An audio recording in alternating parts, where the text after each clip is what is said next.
Welcome, ladies and gentlemen. The fight for Disney is heating up. Now, we know, of course, we've got Nelson Peltz, Trian Fund Management, vying for board seats. He's doing that alongside Rasulo, Jay Rasulo, who was actually a very, very well-respected individual that used to work at Disney. But now, of course, you know, Disney's kind of gone to the dogs, unfortunately. And they've both launched together with Trian Fund Management, with Ike Perlmutter, a bid to get on the board. 2 seats they want, at the very least 2 seats. And that's happening very, very soon. It's happening next month, in March, if I remember rightly. So, you got Disney battling to keep their place, presiding over a dying company, I guess, in the creative aspect, anyway, that's for sure. And then you got individuals wanting to come on board.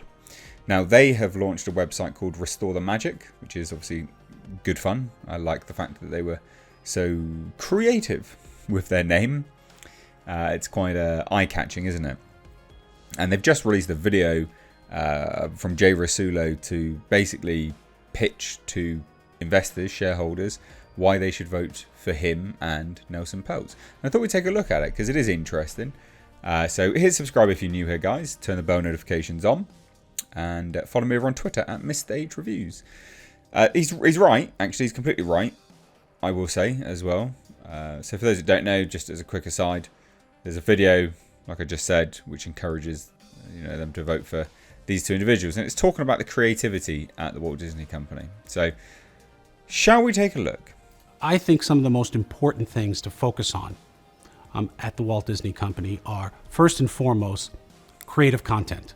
Something's broken in the creation of creative content. I think from the very start, back in the 30s, when Walt created the first feature animated film, it started the Disney flywheel. In fact, Walt invented the Disney flywheel, that you could take something that pleased people in a movie theater, make it into consumer products, ultimately put it into Disneyland as rides and attractions. Animation is so key to the Walt Disney Company, so key to the success and the running of the flywheel, that to imagine that the Walt Disney Company has lost its iconic status in animation today is almost unbelievable. And personally, it really affects me, because this is how we created success when I was at the company.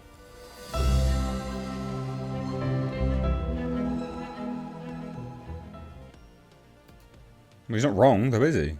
He's not wrong. I mean, the statement that the Walt Disney Company, in terms of success, was hinged around animation is not wrong at all. That there is not a false statement there. That is completely true. Have they lost animation? Have they sort of lost that charm for their animation? Yeah, 100%.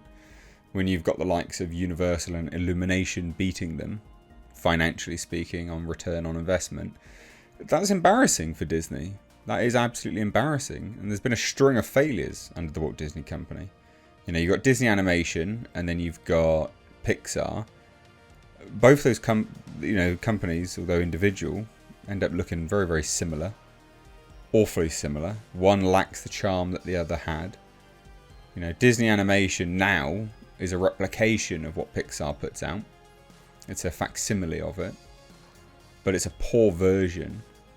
There is nothing which Disney do stand alone which represents Disney animation.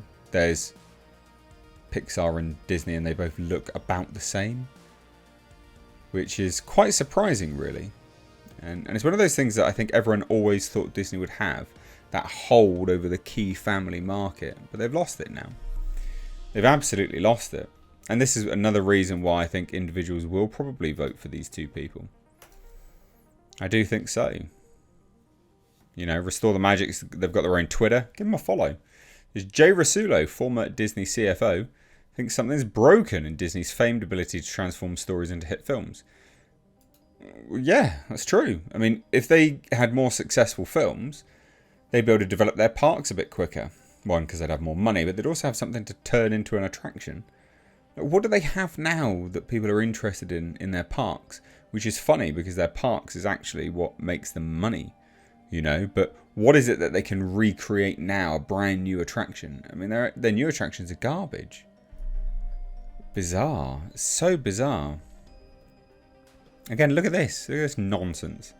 This is from Wish.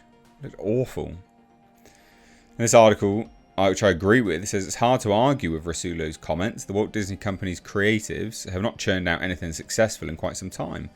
2023, essentially all the films lost money, including Indiana Jones, Dial of Destiny, The Marvels, Ant-Man and the Wasp: Quantumania, Elemental, Wish, Little Mermaid, Haunted Mansion. All of them failed. The only film which performed remotely positively was Guardians of the Galaxy Volume 3. But it didn't do anywhere near what they wanted it to do. In 2022, Disney Animation Studios also produced multiple disasters. You got Lightyear, Strange World. And they were like, yeah, well, this isn't Lightyear. You know, this isn't your Lightyear. This is the new Lightyear. All right. So bizarre. 2021, Black Widow, Eternals, Jungle Cruise, Cruella, Raya and the Last Dragon. Some of these are not hugely fair to bring up because, of course, it was released during COVID. Some of these ones were Black Widow, especially, if I remember rightly, or around the time period where it was still bad. My memory might not be great on that. Could be wrong. You guys can correct me. And they've done this new thing, Tiana's Bayou, but it looks terrible. Like, it does actually look terrible. So, it's fascinating. It's fascinating. If I was an investor, if I was a shareholder, I don't know what I would want, you know, to kind of vote for. I mean, it certainly wouldn't be Disney, that's for sure. I think Nelson Peltz, is the only good, you know, sort of good prospect when it comes to Disney, surely. But I would almost want a stipulation that certain creative heads have to be removed. If I got in, it would be a stipulation. Kathleen Kennedy would have to go. Kevin Feige would have to go. Bad times. Bad times. What do you guys think? Genuinely, what do you guys think? Have they lost their creative flow? I think they have. 100%. And yes, something is absolutely broken at Disney.